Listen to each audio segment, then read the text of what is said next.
वृषभ लग्न के चार्ट में हम सूर्य और बुध के कंजक्शन को लगातार विचार कर रहे हैं। इस वीडियो में अब आपके अष्टम भाव के लिए चर्चा करने वाले हैं। अष्टम भाव की बात की जाए तो यहाँ ये धनु राशि है और धनु राशि में यदि आपके सूर्य और बुध स्थित हैं तो आपको जुपिटर की प्लेसमेंट को सर्वप्रथम विचार करना होगा। जुपिटर मान लो अगर आपका बहुत ही अच्छा प्लेस्ड है या जुपिटर का अगर दृष्टि भी है अष्टम भाव पे, तो फिर ये प्लेसमेंट जो सूर्य और बुध की आपके बन रही है ये और भी ज़्यादा अच्छी साबित हो सकती है आपके लिए। सूर्य और बुध के यहाँ आने से आपका जो ससुराल पक्ष है वो कहीं ना कहीं आपसे थोड़ा ज़्यादा मजबूत हो सकता है या वो लोग आपके लिए काफ़ी ज़्यादा सपोर्टिव हो सकते हैं। सूर्य यहाँ कितना ज़्यादा स्ट्रॉन्ग है इस बात पर अब बहुत कुछ डिपेंड करेगा, क्योंकि सूर्य कभी कभी रिश्तों में तनाव जरूर ला सकता है, लेकिन बुध के यहाँ साथ होते हुए आपके लिए सही डिसीजन लेने, सही तरीके से विचार करने या लॉजिकली सोचने में आपको मदद मिल जाएगी। अब जो दोनों ही प्लैनेट हैं सूर्य और बुध, अगर उनके स्वामित्व के आधार पर देखें तो आपके चार्ट में जो बुध है वो दूसरे घर के स्वामी होने के साथ साथ पंचम के भी स्वामी हैं। तो ऐसा बुध आपको बहुत गहराई से सोचने, विचार करने या किसी भी प्रकार से अष्टम भाव से जुड़े हुए जो रहस्य हैं उनमें रुचि लेने के लिए कहीं ना कहीं प्रेरित करेगा। ऐसा सूर्य और बुध का जो कंजक्शन है वो आपकी वाणी को बहुत ज़्यादा प्रभावशाली बनाएगा। प्रभावशाली बनाने के साथ साथ आपके लिए कुछ इनकम के नए साधन आपकी लाइफ में वो ऐड करेगा। सूर्य यहाँ फोर्थ लॉर्ड होकर आ रहे हैं, फोर्थ लॉर्ड होकर सूर्य आ रहे हैं, तो ये माता पिता से आपको काफ़ी ज़्यादा लाभ करवा सकता है। कभी कभी ऐसा होता है कि आपको मैरिज होने से पहले उतना ज़्यादा धन या संपत्ति मिलती नहीं, जैसे ही आपका मैरिज होगा उसके तुरंत बाद आपको माता पिता से भी काफ़ी ज़्यादा सपोर्ट या धन या संपत्ति मिलने की संभावना बढ़ जाएगी। लेकिन इसके लिए आपके जुपिटर की प्लेसमेंट का भी अच्छा होना जरूरी है। साथ ही साथ सूर्य और बुध का ये कंजक्शन आपकी जो सिक्स्थ सेंस है उसको बहुत ज़्यादा बढ़ा सकता है, आपकी डिसीजन लेने की एबिलिटी को बहुत अच्छे से बढ़ा सकता है, आपकी रिस्क टेकिंग एबिलिटी को बढ़ा सकता है। और ये कंजक्शन क्योंकि ड्यूअल साइन में बन रहा है, तो ड्यूअल साइन में बनने से कभी कभी आपको शुरुआत में अपनी प्रतिभा को पहचानने या अपनी प्रतिभा को बढ़ाने या उसको कहीं ना कहीं और ज़्यादा इन्हेंस करने में उतनी मदद नहीं मिल पाती। आपको शुरुआत में थोड़ी संघर्ष ज़्यादा करना पड़ता है या थोड़ी मेहनत ज़्यादा करनी पड़ती है। इस वजह से जब तक थोड़ा समय ज़रूर ले सकता है प्रारंभ में। अब जो सूर्य है क्योंकि वो फोर्थ लॉर्ड होकर यहाँ आ रहे हैं और ऐसा सूर्य और बुध का जो युति है वो आपके ज्ञान को बढ़ाने के साथ साथ आपको कोई भी इन्वेस्टमेंट के थ्रू फायदा करवा सकता है। आपको गहन ज्ञान या गहन विषयों में काफ़ी रुचि दे सकता है, जो विषय बहुत ज़्यादा विश्लेषण के बाद ही समझ में आ सकते हैं या जो सामान्य लोगों के समझने योग्य विषय नहीं है उनमें आपकी रुचि रहेगी। सूर्य और बुध का ये कंजक्शन आपको बेहतर तरीके से किसी भी कार्य को मैनेज करने की क्षमता भी देगा।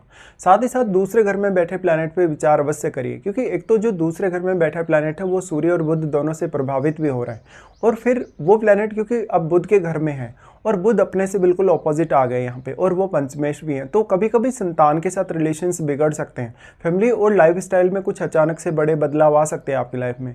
विशेष तौर पे मैरिज होने के बाद आपको अपने पार्टनर से भी काफ़ी ज़्यादा सहयोग मिलने की संभावना है। अब सूर्य और बुध वैसे गोचर में काफ़ी क्लोज रहते हैं, तो ज़्यादातर लोगों का ये जो कंजक्शन बनेगा अष्टम भाव में उसमें ये हो सकता है कि जो बुध हैं वो या तो सूर्य के काफ़ी क्लोज हैं या तो फिर बुध अस्त भी हो सकते हैं। देखिए, बुध अस्त होने के केस में बुध के जो रिजल्ट हैं, बुध के जो प्रभाव हैं वो थोड़े और ज़्यादा इन्हेंस हो जाएंगे। ज़्यादातर एस्ट्रोलॉजर से आपने ये सुना होगा कि बुध या कोई भी ग्रह अगर अस्त हो जाता है तो सूर्य से अस्त होने की वजह से उसका प्रभाव कम हो जाएगा या उसका पावर कम हो जाएगा। ऐसा नहीं है, बल्कि सूर्य किसी भी ग्रह को यदि अस्त कर रहे हैं तो उसको वो अपनी फायर पावर प्रोवाइड कर रहे हैं, अपनी एनर्जी प्रोवाइड कर रहे हैं बेसिकली, और उस ग्रह से रिलेटेड जो गुण हैं वो आपके लिए अब थोड़े ज़्यादा इन्हेंस हो सकते हैं सूर्य से पावर मिलने की वजह से। और सूर्य अगर आपके बुध को अस्त कर रहा है तो सूर्य ये भी बताना चाह रहे हैं आपको, ये भी आपके सामने प्रदर्शित करना चाह रहा है कि कहीं ना कहीं बुध से संबंधित जो भी परिणाम आपकी लाइफ में आएंगे उनमें सूर्य का बहुत बड़ा रोल होगा। अब लेकिन सूर्य फोर्थ हाउस के लॉर्ड हैं, ऐसे में बहुत ज़्यादा धनवान आप बन सकते हैं, बहुत ज़्यादा संपत्तिवान, या जो भी धन या संपत्ति आपके पास होगी उसको बहुत ही अच्छे से आप मैनेज भी कर लेंगे। इस कंजक्शन के होते हुए आपकी वाणी बहुत प्रभावशाली हो सकती है। आप कोई बहुत बड़े अच्छे रिसर्चर, कोई बहुत अच्छे वैज्ञानिक बन सकते हैं। साथ ही साथ आप बीमा से रिलेटेड फील्ड में अच्छा काम कर सकते हैं, आप अकल्ट से संबंधित फील्ड में बहुत अच्छा काम कर सकते हैं। लगभग हर विषय में आप बहुत ज़्यादा गहराई से सोच या विचार कर पाएंगे। अब जो यहाँ पे सूर्य क्योंकि फोर्थ हाउस के लॉर्ड होकर सूर्य यहाँ आ गए, तो माता पिता का जो प्रभाव है कहीं ना कहीं मैरिज के बाद आपकी लाइफ पर ज़्यादा बढ़ता है। भले ही शुरुआत में आपका जो लाइफ स्टाइल वो कैसा भी रहा हो या आपके जन्म लेने के बाद में आपकी फैमिली ने कितना ही ज़्यादा प्रोग्रेस किया हो, लेकिन यहाँ मैरिज से रिलेशन आएगा आपके सूर्य और बुध के कंजक्शन का। तो मैरिज होने के बाद ज़्यादातर जो सूर्य और बुध से जुड़े हुए जो प्रभाव हैं वो बाद में आपके सामने आएंगे। अब इसमें महादशा का भी काफ़ी बड़ा रोल है। यदि आपको सूर्य की महादशा होगी तो उसमें कुछ हद तक बुध के प्रभाव भी एक्टिवेट होंगे आपकी लाइफ में। और क्योंकि यहाँ पर जो बुध है वो दूसरे घर के लॉर्ड होकर यहाँ आ रहे हैं, तो दूसरे घर में बैठे प्लैनेट का जो बुध पर प्रभाव है वो आपको विचार करने की आवश्यकता है। इसके साथ साथ सूर्य और बुध दोनों ही क्योंकि वाणी स्थान पर प्रभाव डाल रहे हैं, तो वाणी से आपको बहुत ज़्यादा स्ट्रॉन्ग बनाते हैं, आपको अच्छा कॉन्फिडेंस भी देते हैं। ऐसा जातक मनोविज्ञान से संबंधित विषयों में, गुप्त विषयों में काफ़ी ज़्यादा रुचि ले सकता है और उनमें बहुत अच्छा काम भी कर सकता है। ऐसे जातकों को हालांकि बहुत ज़्यादा लंबे समय तक सोचने या विचार करने की आवश्यकता होती है कभी कभी, और ड्यूअल साइन में ये कंजक्शन होने की वजह से थोड़ा बहुत कभी कभी कन्फ्यूजन भी रहता है। इससे आपके ऊपर मानसिक रूप से बहुत ज़्यादा दबाव पड़ सकता है, आपके ऊपर थोड़ा स्ट्रेस ज़्यादा रह सकता है, या कभी कभी थोड़ा बहुत कन्फ्यूजन सामने आएगा जब आप कोई भी पर्टिकुलर बड़ा निर्णय लेंगे। इस प्रकार के जातक भले ही शुरुआत में थोड़ा स्ट्रगल करते हैं अपने कैरियर में कभी कभी, लेकिन वो बाद में आगे चलकर बहुत ज़्यादा मैच्योरिटी के साथ अपने कैरियर में आगे बढ़ पाते हैं।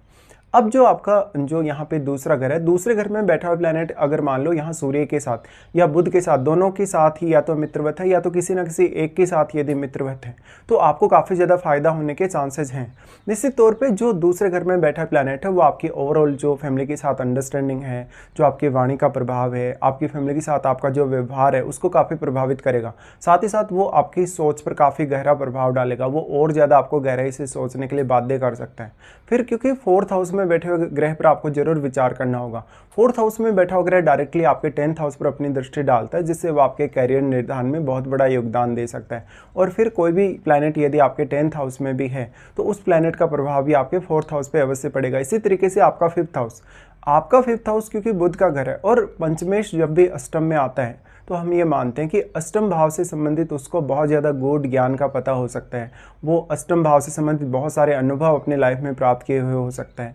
इसके साथ साथ जो पंचम में कोई भी प्लैनेट यदि बैठा है तो वो आपकी आर्थिक स्थिति, आपकी मेंटलिटी, आपके सोचने विचार करने के तरीक़ों पर बहुत ज़्यादा अपना प्रभाव डालेगा। इस तरीके से अगर देखा जाए तो पंचम भाव में बैठा प्लैनेट बहुत इंपॉर्टेंट है आपके लिए। लेकिन ज़्यादातर केस में ऐसे जातकों का जो लाइफ है वो 30 की एज के बाद ज़्यादा स्टेबल हो पाता है कैरियर और फाइनेंशियल मामलों में अगर देखें। साथ ही साथ आपका रिश्ता भी बहुत ही ज़्यादा बेहतर हो सकता है अपने इन लॉज के साथ। लेकिन यहाँ बुध की स्थिति खराब नहीं होनी चाहिए। बुध अगर वक्री हो जाएंगे उस केस में बुध का प्रभाव थोड़ा कम हो जाएगा, फिर आपको डिपेंडेंट रहना होगा बुध के भाव में जो भी प्लैनेट आपके चार्ट में बैठे।